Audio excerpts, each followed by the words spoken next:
Hello, मैं मीरा कुमार मीरू आपका YouTube पर स्वागत करती हूँ। आज जो मेरी स्टोरी है वो है कुछ अधखिले सपने। बहुत अजीब बात है, जब भी ये बरसात होती है, ये बूंदें बरसने लगती हैं, मैं यादों के उन पुराने भंवर में जाने लगती हूँ। न जाने क्यों वो भंवर मुझे अपनी ओर खींचने लगता है। वो शायद मेरा पहला प्यार, मेरा पहला इन्फेचुएशन था जिसको मैं भूल नहीं पाती हूँ। बात उस टाइम की है, बाहर बेतरबी से बारिश हो रही थी और लंच टाइम हो गया था। मैं भागती हुई अपने केबिन से भागती हुई, लगभग भागती हुई कहूँगी कि बहुत तेज़ी में मैं थी और चाय और पकोड़े खाने की जल्दी थी मुझे। मैंने देखा नहीं, सामने से एक बंदा आ रहा था। मैं उससे टकराई। जब होश आया, सेकंड्स में क्या हुआ पता न चला। जब होश आया तो मैंने पाया कि मैं उसके ऊपर हूँ। मैं शर्माते हुए थोड़ी सी अलग हुई और अपने कपड़ों को ठीक किया और एक्सक्यूज़ मी कह के मैं आगे बढ़ गई। वो भी मेरे पीछे पीछे कैंटीन तक आया। जब हम कैंटीन में पहुँचे, एक नज़र देखा चारों ओर तो कुछ समझ नहीं आया, क्योंकि कैंटीन पूरी भरी हुई थी। सिर्फ 2 कुर्सियाँ खाली थी और एक टेबल खाली था। लिहाजा मैं एक कोने में अपना ऑर्डर दे करके मैं एक कोने में खड़ी हो गई और छोटू जो वहाँ पे सभी को सर्व करता था, उसने कहा दीदी मैं उस टेबल पे लगा देता हूँ, आप आ जाओ। मैंने कहा ओके। मैं वहाँ टेबल पे जाके बैठ गई और बाहर के नज़ारे का लुत्फ़ लेने लगी। बाहर बच्चे जो हैं छोटे-छोटे नाव बना के पानियों में डाल रहे थे और मज़े ले रहे थे।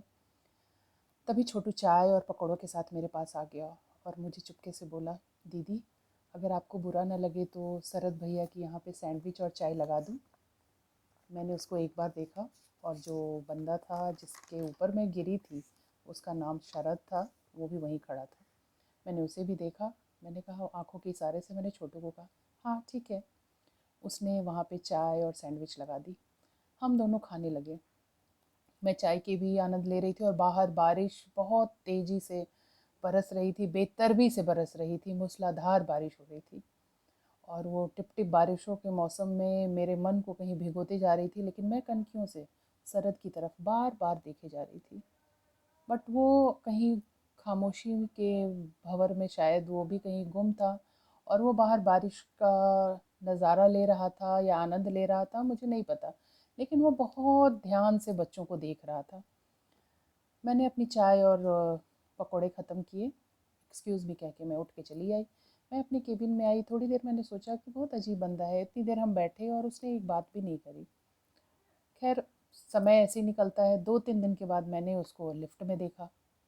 वहाँ लिफ्ट में 3-4 बंदे, 3-4 लोग पहले से खड़े थे। मैंने उसको हाय बोला, बट उसने कोई जवाब नहीं दिया, उसने मेरी तरफ देखा तक नहीं। मुझे बहुत अजीब लगा। मैंने कहा बहुत अजीब सा आदमी है, मन में सोच के मैं हैरान थी।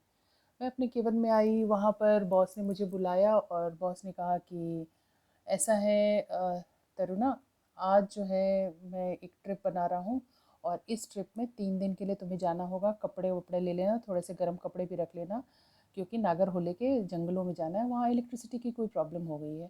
मैं बिजली विभाग मैसूर में काम करती थी और मैं यूपी से थी। लिहाजा यहाँ की बारिश के लिए मेरा पहला साल था। तो मैं यहाँ की बारिश को देख कर के इतनी खुश हो जा रही थी, जैसे एक छोटा बच्चा जो है उसको किसी खिलौने को मिल जाए, वैसे ही मैं खुश हो रही थी। तो मैंने सर को बोला, यस सर कह के मैंने हाँ में मैंने कहा सर लेकिन मैं जाऊँगी किसके साथ? तो उन्होंने कहा हिमांशु तुम्हें लेके जाएगा। मैंने ओके कर दिया और हमें था कि अगले दिन सुबह ट्रिप में निकलना था। मैं बहुत एक्साइटेड थी। रात भर मैं करवटें बदल बदल के मैंने रात बिताई और मैं इतनी खुश थी कि मैं जंगल में पहली बार जा रही हूँ। बहुत सारे एक्सपीरियंसेस होंगे, कुछ लिखने को मिलेगा, कुछ समझने को मिलेगा, कुछ देखने को मिलेगा। जैसे मैं हिमांशु आया, उसने मुझे गाड़ी में पिक किया। जैसे मैं गाड़ी में बैठी, मैंने देखा पहले से वहाँ कोई बैठा हुआ है। अरे ये तो सरद है। मैंने उसको हाय बोला, उसने भी बड़े अच्छे से हाय बोला और हिमांशु ने हमारा परिचय कराया। हिमांशु ने मेरी तरफ देखते हुए कहा कि ये है तरुणा और सरद। तरुणा तुम इसे जानती हो, ये सरद है। मैंने कहा हाँ इसे तो मैं जानती हूँ, कह के मैं बैठ गई और उसने हिमांशु ने गाड़ी स्टार्ट कर दिया। हमारी गाड़ी निकल पड़ी।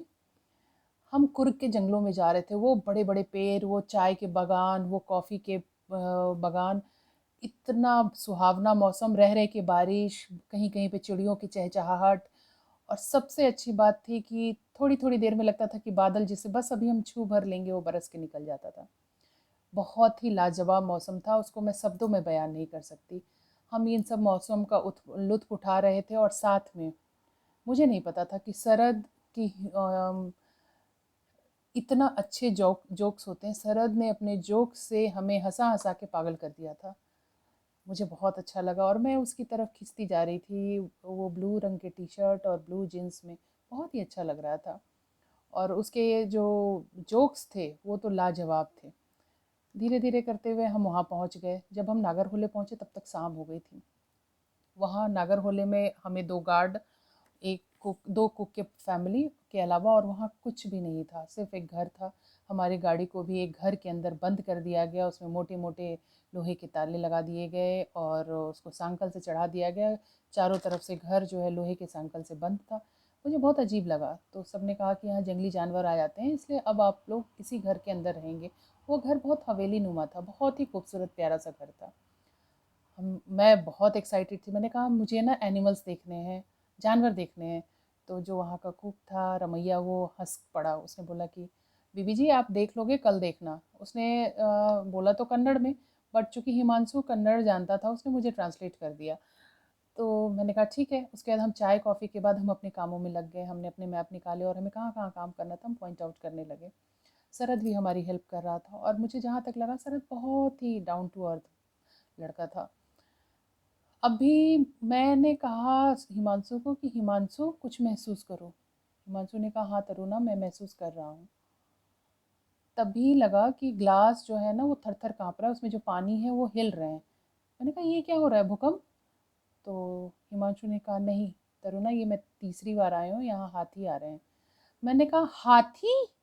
मेरे मुंह से एकदम आवाज़ निकली, हाथी यहाँ, फिर हम। तो उसने कहा बस कुछ नहीं रूम में। तब तक मैं कुछ कहती इससे पहले रमैया दौड़ता हुआ आया, बोला सारे लाइट्स ऑफ कर दो। तो मैंने कहा हाथी कितनी दूर है यहाँ से? तो उसने कहा कि मैडम जी 2 किलोमीटर। मैंने कहा कितना टाइम लगेगा आने में? बोला 10 मिनट। मेरे तो प्राण बिल्कुल ऊपर। मैं दोनों की तरफ देख के अवाक थी और सरद हंसे जा रहा था। मैंने कहा कि अब क्या करें? उसने धड़ाधड़ बगैर कुछ पूछे धड़ाधड़ लाइट्स ऑफ कर दिए। तो मैंने कहा इतने अंधेरे में मैं नहीं रह सकती, एक ना मोबाइल को उल्टा करके रख देती हूँ और उसकी बैटरी उसका जो टॉर्च है वो ऑन कर देती हूँ। सरद ने कहा ओके। हमने वैसे कर दिया, मोटे मोटे पर्दे लग गए और फिर तो लगा कि अचानक भूकंप बिल्कुल पास आ गया है। घर के अंदर धम धम धम आवाज़ें आ रही थी। जब थोड़ी देर हो गई, 2-3 मिनट के बाद मैंने सरद को धीरे से कहा मुझे ना हाथी देखने हैं। उसने कहा पागल हो गई हूँ क्या? धीरे से फुसफुसा कर कहा मुझसे। मैंने कहा नहीं प्लीज़ मुझे हाथी देखने हैं। उसने कहा ओके।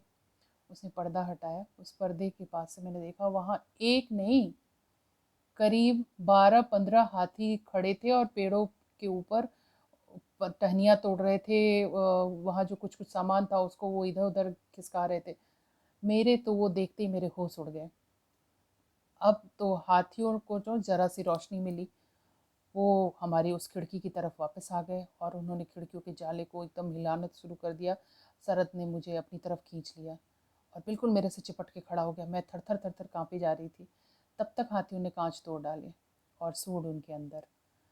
मैं कुछ सोचूं इससे पहले जो है हाथियों ने शरद को पीछे से हल्का सा धक्का मारा और शरद गिर गया और मैं इधर आ गई। और शरद को मैं चिल्लाए जा रही हूँ कि तुम हटो, लेकिन उसे कुछ समझ नहीं आ रहा था। मैंने उसे खींच के हटाया, तब तक उतनी देर में सब कुछ हो गया। हाथियों ने बहुत सारे सूंड उसके अंदर आ गए और मतलब बहुत ही भयावह दृश्य था वो। मैं शब्दों में भी उसको बयान नहीं कर सकती हूँ।